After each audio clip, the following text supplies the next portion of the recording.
नमस्कार मेरे प्यारे भाइयों। चलिए आज फाइनली एसएससी ने अपना सीजीएल का नोटिफिकेशन ऑफिशियली लॉन्च कर दिया है। ठीक है, आपको पता होगा कि इसको ना मार्च के एंड में आने वाला था, बट आज फाइनली 21 मई को यह रिलीज़ हुआ है। ठीक है, रिलीज़ तो हुआ है, देखते हैं इसमें क्या क्या चेंज करने के लिए मिला है इस बार, क्योंकि इस बार जो कुछ चेंज हुआ है मेजर, उसका अगर चेंज से हो सकता क्या है ना कि जो कट ऑफ होता है ना, वो कट ऑफ ऐसा लगता है ना कि इस बार कम जाने वाला है। ठीक है, क्योंकि इस प्रकार से ऐसा इन्होंने किया है। ठीक है, तो भारत सरकार द्वारा जो चालू किया जाता है, ठीक है, स्टाफ सिलेक्शन कमीशन एसएससी की तरफ से, देखते हैं इसमें नोटिस में क्या क्या है। ठीक है, सबसे पहले ये जो एप्लीकेशन है इसके लिए स्टार्ट हुआ कब से, तो 21 मई से लेकर के 22 जून तकला ये फॉर्म भराएगा। ठीक है, उसके बाद आपके पास लास्ट डेट रहेगा 22 तारीख के 11 बजे तकला। ठीक है, आप समझ सकते हैं इस बात को, पहले भी देखे होंगे। ठीक है, फ़ी पेमेंट का हो गया, उसके बाद कुछ करेक्शन करने का डेट निकलेगा, तो 29 जून को डेट निकलेगा। 1 जुलाई तक मानते हैं इसको, 1 जुलाई है ये, तो 1 जुलाई तक इसका डेट निकलेगा। ठीक है, फिर टियर 1 में एग्जामिनेशन हो जाएगा आपका अगस्त सितंबर के बीच में, और टियर 2 के लिए एग्जामिनेशन होगा आपका दिसंबर मंथ में। ठीक है, उसके अलावा कुछ और ही हेल्पलाइन नंबर दिया है, बट कोई फ़ायदा तो मुझे लगता नहीं है इसको से। ठीक है, चलते आगे, देखते आगे कि इस बार क्या क्या चेंज देखने के लिए मिलता है। अगर आप इस पेज पर आते हैं तो आपको इसमें लेवल का पे, ठीक है, आपको एओ का मतलब कि दिया हुआ है वैकेंसी सबके डिटेल्स के बारे में। अगर आपको शौक होगा तो आप पढ़ सकते हैं, आपको टेलीग्राम पर मिल जाएगा। ठीक है, उसी के बारे में दिया हुआ है। उसके बाद पे लेवल कि कहाँ से कहाँ तक किसका कितना सैलरी जा सकता है, उसके बारे में इसमें लिखा हुआ है। ठीक है, चलते आगे हम लोग देखते हैं मेन पैटर्न के बारे में, कि हुआ क्या है ना कि पैटर्न को ही चेंज कर दिया है इस बार। तो पैटर्न चेंज करने में क्या क्या किया इन्होंने, उसके बारे में देखते हैं। बाकी आपका वही एज लिमिट जो हर बार रहता है।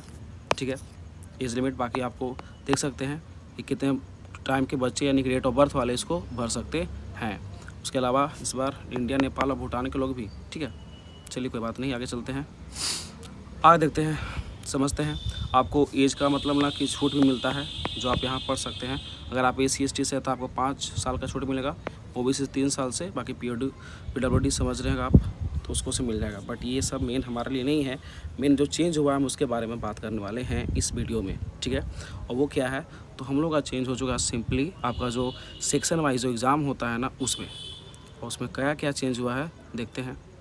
बस एक सेकेंड, इतना लंबा सा चौड़ा सा पेज ओपन कर देता है ना कि आधा लोग तो उसको पढ़ते भी नहीं है, क्या ही पढ़ना। लेकिन इसमें बहुत सारा डिटेल्स लिखा हुआ रहता है, जैसे फॉर्म भरना, कैसे क्या करना। ठीक है, एग्जामिनेशन सेंटर का कोड यहाँ पर है, आपका एग्जामिनेशन सेंटर होगा उसका कोड वोड दिया गया है, इसके बारे में है ये वाला, बट ये भी हमारे लिए भी ज़रूरत नहीं है। ठीक है, टियर 1 टियर 2 अब आ चुका है, ध्यान दीजिएगा, सुनिएगा। अब आते हैं, स्टार्ट करते हैं टियर 1 में कि क्या हुआ है टियर 1 में। ठीक है ना, तो पहले से ही आपको पता था कि आपका जो रीजनिंग है वो 25 क्वेश्चन आएगा। जो GS है यानी कि GK GS मान लो, या साइंस घुसा दो, या करंट अफेयर घुसा दो, या फिर स्टैटिक GK इसमें घुसा दो, इस सब में कितना आएगा, 25 मार्क्स ही आएगा। फिर आपका मैथ है, मैथ से 25 क्वेश्चन आएंगे, और इंग्लिश लैंग्वेज से भी आपका 25 क्वेश्चन ही आएगा, और सब पर यानी कि 2 मार्क्स दिए जाते हैं। ये हमको पता था, लेकिन हुआ क्या है ना कि अब आपको ना 1 आवर का पहले भी समय था, अभी 1 घंटा का ही समय है। लेकिन पहले था कि 1 घंटा दिया हुआ समय है, आप बनाते रहिए आराम से, लेकिन इसमें क्या है ना कि 15 मिनट मिलेगा एक सेक्शन के लिए। अगर हम लोग रीजनिंग बना रहे हैं तो 15 मिनट उसको बना लेना है, अगर हम लोग GS बना रहे हैं ना तो 15 मिनट में इसको बनाना है। जैसे ही 15 मिनट होगा उसके बाद आपका जो विंडो है ना से अपने आप खुल जाएगा नेक्स्ट में। ठीक है, क्वांटिटी एप्टीट्यूड में आओ यानी कि मैथ में, तो इसमें भी आपका खुल जाएगा, इंग्लिश में भी है, तो वही नहीं 15 मिनट का है। तो पहले क्या होता था ना कि कोई बच्चा है तो मैथ और रीजनिंग सॉल्व करने में ज़्यादा समय लिया, और 15 मिनट में या फिर 20 मिनट के अंदर या 25 मिनट के अंदर बाकी अपना GS और इंग्लिश को मैच करता था। लेकिन इस बार ऐसा होने वाला तो है नहीं, इस बार फंसा दिया है। इसी कारण से क्या होने वाला है ना कि कट ऑफ है ना से कम जाने वाला है, ऐसी आशा होती है, और आपको लगता भी है कि ऐसा ही होगा, आपको विश्वास भी होगा। ठीक है, चलते आगे, देखते आगे। ठीक है, तो आपको चेंज किया किसमें, तो यानी कि टियर 1 में। तो टियर 1 के एग्जामिनेशन में आपको ये देखने के लिए मिलेगा कि यहाँ पर चेंज हुआ है, 15 मिनट का पर हो चुका है। ठीक ना, उसके बाद जो मतलब कि थोड़ा सा पैरा एलिजिबल नहीं है, यानी कि जिनका मतलब कि थोड़ा सा फिजिकल प्रॉब्लम है, उनके लिए टाइम दिया गया है 20 मिनट एक्स्ट्रा। ठीक है, 5-5 मिनट समय जोड़ दिया, 5 मिनट 5 मिनट 5 मिनट और 5 मिनट। आगे चलते हैं टियर 2 एग्जामिनेशन में। तो इसमें क्या हुआ है, इसमें भी ध्यान देना। तो इसमें भी आपका वही है कि क्या नाम, पेपर ध्यान देना। टियर 2 है, टियर 2 में अगर आप पेपर 1 देते हैं, पेपर 1 में भी सेक्शन है, सेक्शन में भी सेक्शन घुसा दिया गया है। तो पेपर 1 में अगर आप सेक्शन 1 देते हैं जो कि आपको 2 घंटा 15 मिनट का मिलेगा, उसमें से आपको सबसे पहला क्या है तो ए यानी कि मैथमेटिक्स से आपको 30 क्वेश्चन आएंगे। मैथमेटिक्स से आपको 30 क्वेश्चन आएंगे और एक क्वेश्चन का मार्क्स रहेगा 60, ठीक है। एक क्वेश्चन का मार्क्स रहेगा यानी कि 60 बोला गया गलती से। एक क्वेश्चन का मार्क्स रहेगा आपका 3 मार्क्स का, ठीक ना। तो 3 मार्क्स का रहेगा। अब यहाँ पर आओ रीजनिंग में, रीजनिंग यानी कि आपका यहाँ पर है तो ये भी आपका 30 मार्क्स का ही है। तो 30-30-60 के क्वेश्चन आपको टोटल मिलेंगे और एक क्वेश्चन पर आपको 3 मार्क्स मिलते हैं। इन टोटल 120 180 मार्क्स आपको पड़ जाएंगे।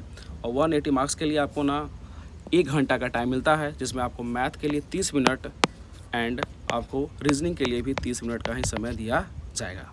इसमें है बाकी 10 मिनट एक्स्ट्रा समझ लो किसके लिए 10 मिनट एक्स्ट्रा किया है जो एलिजिबल नहीं है, तो यानी कि ये चेंज हुआ है। तो चलो एकरा में तो ठीक है कि एक क्वेश्चन के लिए 1 मिनट मिला। अगर हम बात करते हैं इसमें तो इसमें हमको एक क्वेश्चन के लिए 1 मिनट मिल पा रहा है, ठीक है। लेकिन जो ऊपर का जो मैथ और रीजनिंग है ना उसमें एक क्वेश्चन के लिए 1 मिनट नहीं है, शायद 36 to 37 सेकेंड का कुछ टाइम मिल पा रहा है, ठीक है। ये था पेपर 1 में सेशन 1, ठीक है। इसमें एक और सेशन होता है, ठीक ना। इसमें सेक्शन 2 भी है आपका, ठीक है। इंग्लिश लैंग्वेज एंड आपका जनरल अवेयरनेस, ठीक है। तो इंग्लिश लैंग्वेज से आपका 45 क्वेश्चन आता है और जनरल अवेयरनेस से 25, ठीक है। लेकिन ज़्यादा वेटेज है ना टीयर 2 में किसका है तो इंग्लिश का है। टीयर 2 में किसका है तो इंग्लिश का है। इंग्लिश से 45 क्वेश्चन आएंगे, ठीक है आपका अच्छा खासा। और इसमें 25 तो टोटल 70 क्वेश्चन आएंगे और इसमें भी आपको 3 मार्क्स मिलेंगे यानी कि 210 मार्क्स। और तो 10 मार्क्स के लिए आपको क्या करना पड़ेगा ना कि जो आपका इंग्लिश लैंग्वेज है इसके लिए आपको 40 मिनट मिल रहा है और ये जो आपका जनरल अवेयरनेस है इसके लिए आपको 20 मिनट्स मिल रहा है। सॉरी फॉर दैट, मैं छत पर बैठ कर रिकॉर्ड कर रहा हूँ, इसके लिए थोड़ा सा आवाज़ आ रहा है। तो 40 मिनट्स से आपको 20 मिनट मिलता है यहाँ पर। उसके बाद आओ सेक्शन 3 में, यानी कि ये आपका भी पेपर 2 में है कंप्यूटर नॉलेज टेस्ट, ताकि अब ऐड कर दिया गया है। इसमें अगर नहीं पढ़ोगे तुम तो कोई लड़का अगर रैंक 1 भी आता है ना तो उसका भी वो हालत ख़राब कर देता है, ठीक है। तो ये आपके 20 मार्क्स के क्वेश्चन रहेंगे, आपको 60 मिनट मिलेंगे। अब इसके लिए आपको 15 मिनट है, ठीक है। 15 मिनट सिर्फ है, ठीक ना। उसके अलावा फिर आप जानबे करते हैं कि डाटा एंट्री टेस्ट होगा, इसमें 2000 कीवर्ड को प्रेस करने पड़ते हैं, ठीक है। बाकी पेपर 2 हो गया स्टैटिक्स का, जनरल स्टडीज़ का, तो ये सब एक स्पेशल पोस्ट के लिए होता है, ठीक है। यही है जो मेजर चेंज हुआ है टाइमिंग को लेकर के कि अगर अब बच्चे जो है ना उनको क्या करना पड़ेगा तो सबसे पहले ना अथी मैनेज करना पड़ेगा उसको टाइम अपना। बाकी यहाँ से आपको सिलेबस देखने के लिए मिलेगा और वही सिलेबस है जो हर साल रहता है, ठीक है। फिर जनरल अवेयरनेस का आपका सिलेबस है यहाँ पर, ठीक है, आप देख सकते हैं। फिर आपका क्वांटिटी एप्टीट्यूड का अथी सिलेबस है मैथ का, फिर इंग्लिश लैंग्वेज का है। फिर उसके बाद टीयर 2 में आते हैं तो देखना ध्यान से, तो पेपर 1 में मैथमेटिक्स में क्या क्या आएगा वो लिखा हुआ है। नंबर सिस्टम, फंडामेंटल अर्थमेटिकल अथी आपको कुछ अर्थमेटिक चैप्टर का आपको मिल रहा है। अलजेब्रा जो कि आपका चला गया एडवांस में, ज्योमेट्री भी एडवांस में चला गया। फिर मेंसुरेशन, ट्रिग्नोमेट्री, स्टैटिक्स, प्रोबेबिलिटी। और सेक्शन 1 में पेपर 1 में रीजनिंग और जनरल अवेयरनेस की बात की जाए तो वही सब है, ठीक है। पेपर 2 इंग्लिश लैंग्वेज की बात की जाए तो वही सब है। तो आपको यही सब देखने के लिए मिलेगा। तो आपको मेनली ना टाइम पर फोकस करना पड़ेगा और अपना स्पीड को बनाना पड़ेगा टीयर 1 और टीयर 2 के लिए। अगर ऐसा होता है तो ये एग्ज़ाम है, अन्यथा जय हिंद हो जाएगा हम लोग का, ठीक है। और कुछ 12,200 प्लस वैकेंसीज आई हुई है, इस बात को आप ध्यान देंगे, ठीक ना। बाकी मिलते हैं किसी और लेक्चर में, बाय, गुड नाइट।